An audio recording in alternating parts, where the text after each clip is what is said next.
So this is what it looks like peeling clove after clove after clove of garlic. So if you're following along with us the last couple weeks, you'll know that we have harvested a whole bunch of garlic and we've had it curing in our garage, letting it dry and cure. And today we're going to be going and sorting it to see which ones haven't cured, which ones are a little bit soft and we need to get rid of. We're going to trim off the tops and roots and dust off a little dirt of the ones that have cured. And since we don't want to waste any of the garlic that we have grown all winter, we're going to do a recipe that we discovered last year for making shelf-stable minced garlic and oil. So we'll be showing you that as well after we go and sort through the garlic. So we put our garlic on a cart to dry. One thing we love about it is it has wheels. This makes it easy to move around the garage just in case it's in the way. But also in like this instance where we're cleaning it while it's outside, we can just simply move it like this without having to handle the garlic twice. So it saves a lot of time and effort, plus it's fun.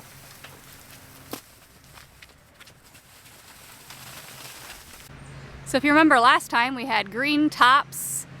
Everything was pretty muddy looking, and you see now everything is dry. Most of the stalks have dried off. So we're going to be trimming off these roots, checking for soft spots to see if any of them haven't cured at all, and cutting off the tops. One of the other things that we're also looking for is we're looking for some large bulbs that we want to save for seed garlic next year. So we're keeping an eye out for ones that are large, have the coloring that we like. We like the purple coloring. So we'll be saving some of those cloves for next year.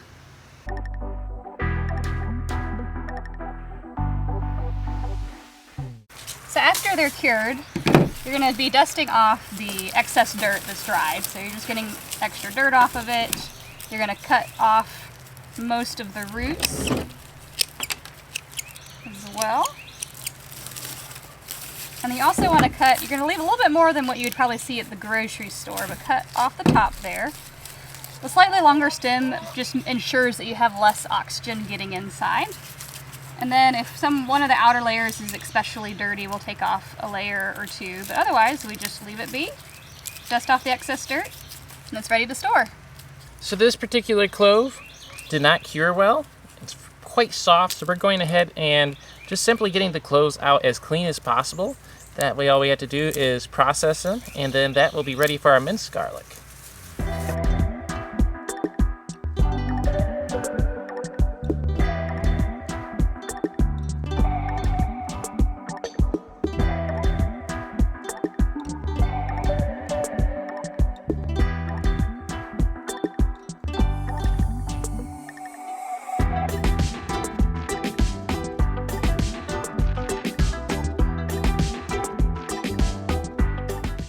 So when you have witch's broom, you have individual cloves that have their own stalks going up. So you can see this one had it here, this one had it here. So rather than a nice tight bulb, that ended up developing its own bulb. So these are good ones to turn into minced garlic or just using, not for curing purposes, but fairly quickly, as it won't last quite as long. Another one that's great for minced garlic is when we have some of these little small clumps like this that they won't last very long if we tried to store them. So we just peel them up and we'll use our minced garlic recipe to not let it go to waste.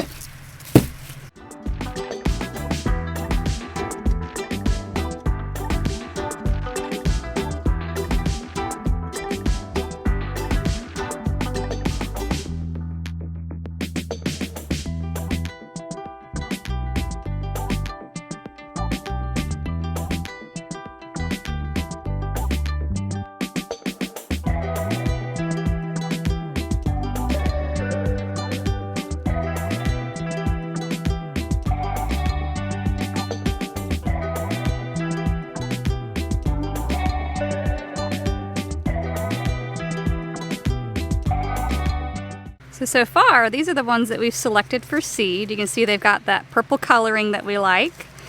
They have nice large cloves. They're not too soft, so they're gonna last a while. So we'll be holding on to these for this coming fall. We plant usually about November in our zone 8A, 7B climate. So these will be great to plant for the next year.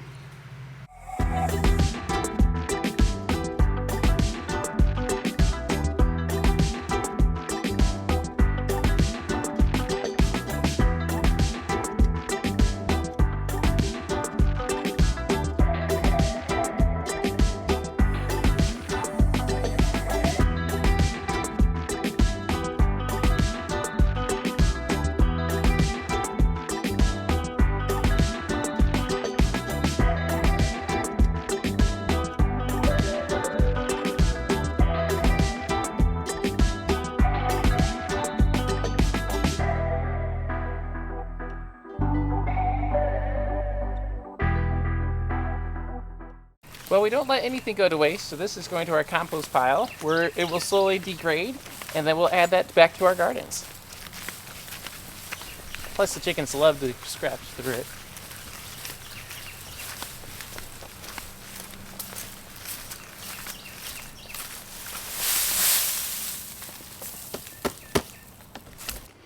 All right, we finished going through our garlic here. You see we have some lovely cloves. We also have our bucket of seed garlic down there. So we'll probably be selling some of these other garlic bulbs to locals and friends and family. And you can also see we have some potatoes up there. That'll be one of our coming videos in a couple of days. We're going to be pulling up the rest of them. So preserving minced garlic is similar to canning, as in you need to get the garlic acidic so that it creates an environment that is not suitable for growing botulism and other foodborne bacteria that's dangerous for us to consume. So what you do for the minced garlic is you introduce some citric acid and you let it soak overnight to acidify the garlic, and then you can stir in the oil and keep it in a jar and shelf stable for about 4 to 6 months just out at room temperature. Our house usually has more extreme fluctuations in temperature, so we keep ours in the refrigerator. You can also freeze it. So it's a great way to preserve garlic long term, especially with those cloves that are soft and are not curing really well. So we'll be showing the process of how to preserve minced garlic in oil safely. The recipe we're using came from a University of Iowa food safety study, and they were trying to find a way to give safe recommendations for preserving minced garlic in oil, because they saw a lot of people putting some misinformation online that, oh, you can just cover it with oil and it'll be fine, which is not true. You do have to do something to the garlic prior to putting it in oil for long-term preservation. And like I was saying earlier, that step is acidifying it. A high acid environment, botulism can't grow. One of the key things to this recipe for it to work well is you do have to mince the garlic finely and evenly. If you have uneven chunks and you have some chunks that are larger, it will not be able to soak, the citric acid will not be able to soak as deep as it needs to acidify the whole little piece of minced garlic. So we're going to be using our food processor to ensure that we have good sized minced garlic that's all an even size. And after we do that, we're going to let it soak in the citric acid solution for about 24 hours before we drain it, rinse it, and then add the oil. So I'm not sure exactly where this tool came from. My mom gave it to us quite a few years ago. I'll try to find it on Amazon and link it, but we really like it when there's little pieces of peel that just haven't come off when you're doing it by hand. And you just roll it through there, and it pops off the remaining bit of the peel.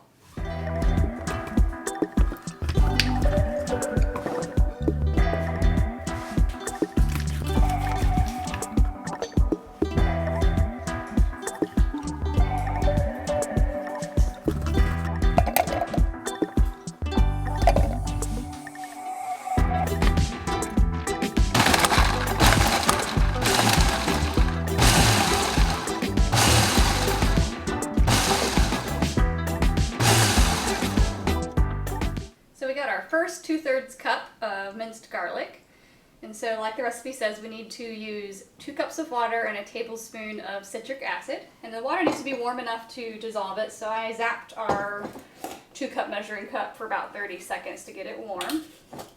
And we buy citric acid in bulk. I'll link it below. I think last time we got it from Amazon.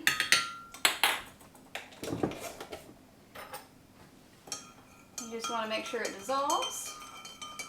So we're going to put in a bowl our minced garlic from the food processor, and then our 2 cups of citric acid water.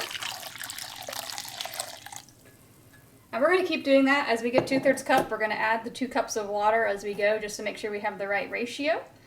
And we'll probably fill up this bowl with the amount of garlic we harvested earlier. All right, so we've had 3 more rounds of 2/3 cup, adding our 2 cups of citric acid water. It's probably all that's going to fit in this bowl if we want to be able to move it. So we're going to give it a stir, and then we're going to just lightly cover it so that the ants and gnats and flies and stuff that get in our house in the summer don't get into it, but we're going to let it sit overnight. So this is what it looks like peeling clove after clove after clove of garlic. We discovered that our garlic was still a little bit damp on the inside, so our little roller only worked on the drier ones. So having to hand peel a good amount of them. We got a decent system. He's peeling, making a big mess. We'll have to sweep later. While he's peeling, I am in the kitchen using the food processor to mince it, mixing the citric acid water and stirring it in. So hopefully we are almost finished. All right, so if we've done our math correctly, we're gonna end up with probably about 3 pint jars worth of minced garlic. It's approximately the amount we did last year, and we just opened our last jar today, actually. So we think that should be the precise amount that we'll need to go through a next calendar year to the next time we harvest garlic. So like I mentioned earlier, we're just going to let these sit for 24 hours or a little bit more, give or take. And we're going to cover it so that the flies that are always around the homestead don't get inside of it. All right, it's the next day. It's been a little over 24 hours, so we're going to go drain the citric acid water solution using a colander in the sink.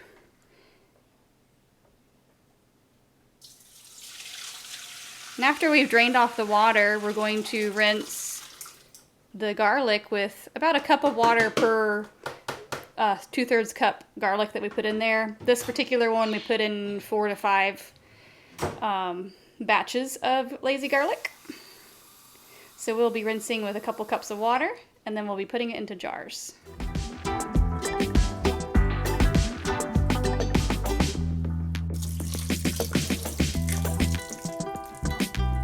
So as I mentioned yesterday, the reason we put it in the citric acid solution is so that it drops the pH of the garlic all the way through, and that's why we have it minced. And after that, we're just going to rinse that solution off. And then we're going to pack it into jars and cover it in oil. And last year we did it in a whole bunch of pint jars, but ended up taking up a lot of space in our refrigerator. So we are going to put them in some quart jars this year since we preserved so much. And after we get it in the jars, we're going to put olive oil on top of it. And according to the study that University of Iowa did, this is shelf stable at room temperature. Our house has some temperature fluctuations, so we prefer leaving it in the refrigerator. And we had heard from other people's experience that it has better flavor if you leave it in the refrigerator, as it can deteriorate a little bit faster at room temperature. But we did ours about this time last year with this same method, and we are still using a jar this year from last year, and it still has great flavor when we're cooking, so we'll continue using the refrigerator method for us. Alright, so the last step before we stick these in the refrigerator is topping it off with some olive oil.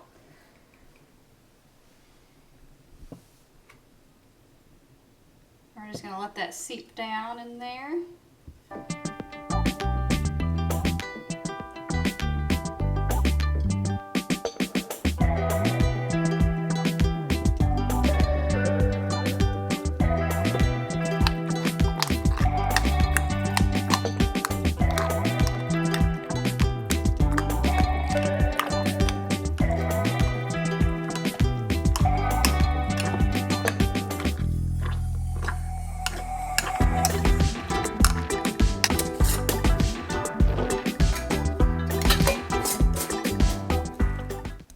So we've got our 2 jars of lazy garlic, because we learned it was called in England last year, or just minced garlic and oil. When you're cooking with it, it's about half a teaspoon to a clove of garlic that your recipe is calling for. We personally like to be a little heavier on the garlic, so we usually do about a teaspoon for a clove in each recipe. But we're going to stick these in the refrigerator. They do last about a year in the refrigerator. You can also freeze them if you want to get maximum shelf life out of them. Also linked below, we have a blog post on how to plant garlic in the South. We have another video as well on our garlic harvest. And so we'll catch you on the next time.